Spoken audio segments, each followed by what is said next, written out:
Hey, so I'm a big time Nole. I graduated in '88. I go to at least two away games every year. I live in San Diego, so I was actually at the SMU game this year, and I can just tell you going into signing day today, it's been a brutal year, even for all of us Noles out here in the we get together every Saturday out here with the alumni, and this has been the hardest season in the history of being a Seminole. It's been so rough. I've never been so unmotivated by a football season.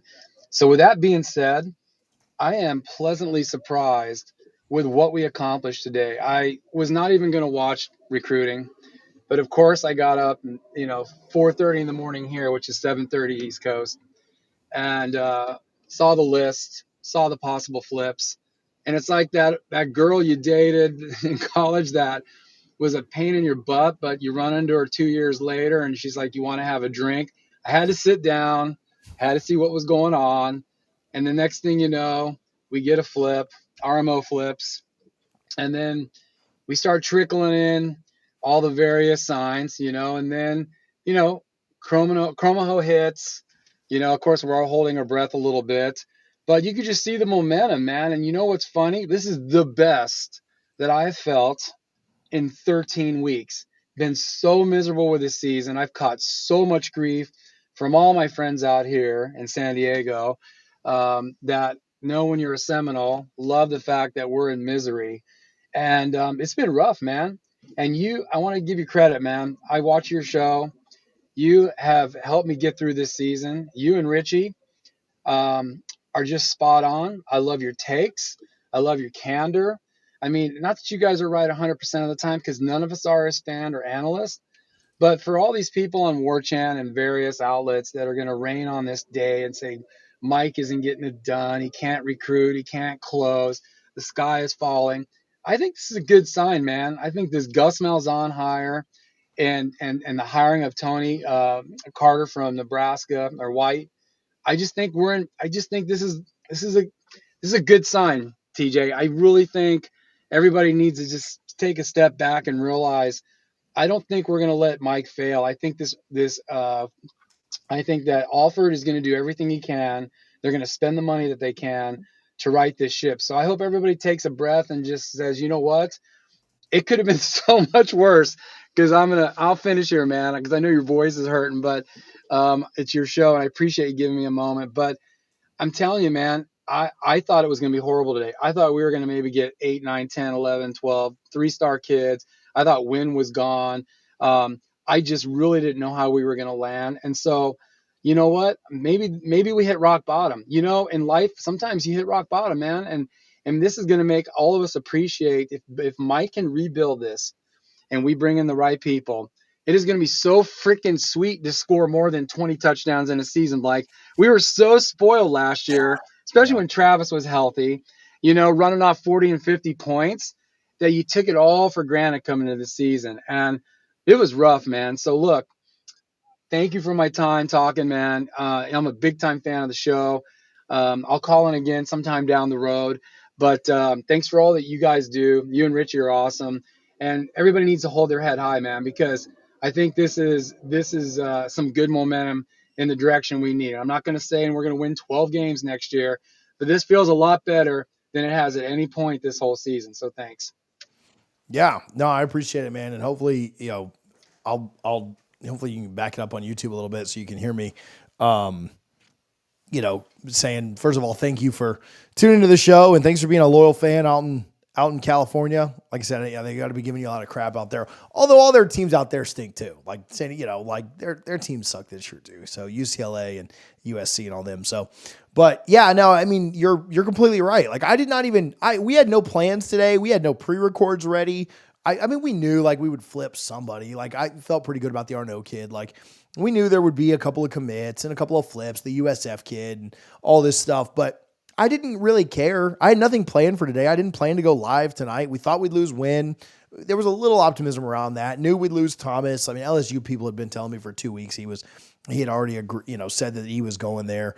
And once Florida folks kind of chimed in and said, "Yeah, we think it's LSU." Like I didn't have any hope or optimism for today. And yeah, I don't know if I don't know, but didn't it feel so? The biggest thing I can attribute today to is like, didn't it feel like for years they told us that like the big thing that made Mike different was his energy, it's his relentless passion, excuse me, and energy, and that has obviously been gone for the last since Dublin, and he hasn't had that. And did maybe the the way this season went, not that it's acceptable or you could say like, well, the silver lining or anything like that, but did maybe that give him some of that intensity back? Did maybe that just getting smacked down to the floor, like you said, hitting rock bottom, did that maybe get him like passionate again, to where he's made some good hires? He got Malzahn in, he got Tony in. Did he, you obviously you knew Knighton was a high likelihood. And did that maybe re-energize him some? Did that maybe re-energize some, hey, I've said this on here. I believe that he restructured some of his contract. I don't know if that's taking a pay cut or just delaying money till later or what, but I think he's helping with some of this on the school side. Like coaches right at this point cannot donate to NIL, but I do think there's some funds being moved around to help Florida State out from Mike Norvell too. So did that kind of re-energize his personality too? And can we get that fiery Mike back? I mean, and to be fair to him, how fiery can you be on that sideline when you're 1-8, right? 1-9 in games? You really can't, right? You got to kind of tone it down a little bit or else you'll lose the whole locker room, and you got to kind of play like coddling dad. But it seems like he's, his last few press conferences since he made some coaching changes, press conference today, just more fire, more excitement. I haven't watched the whole presser today. I watched about 5 minutes before we got on here.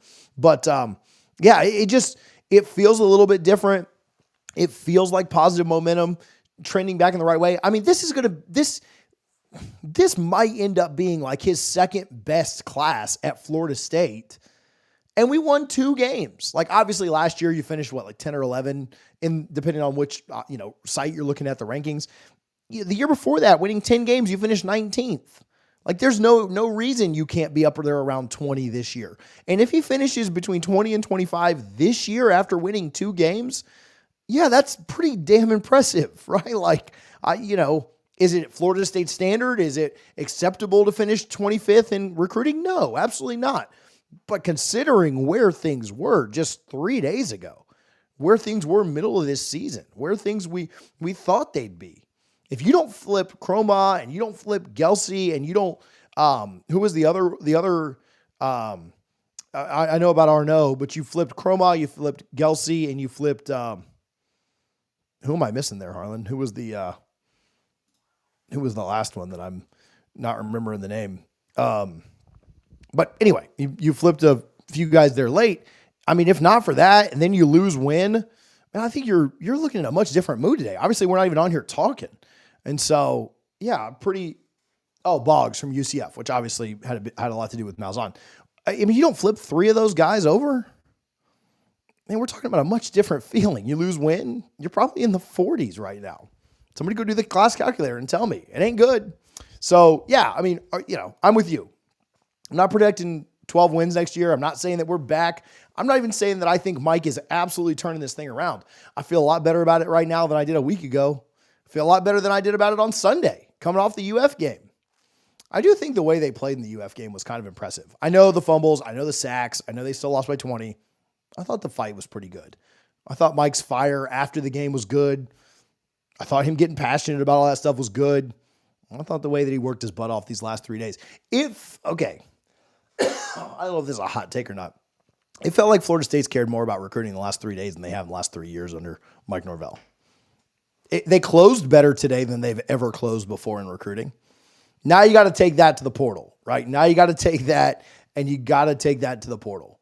That's got to be your next move. That's got to be the way that you kind of move from here. You got to upgrade for next year.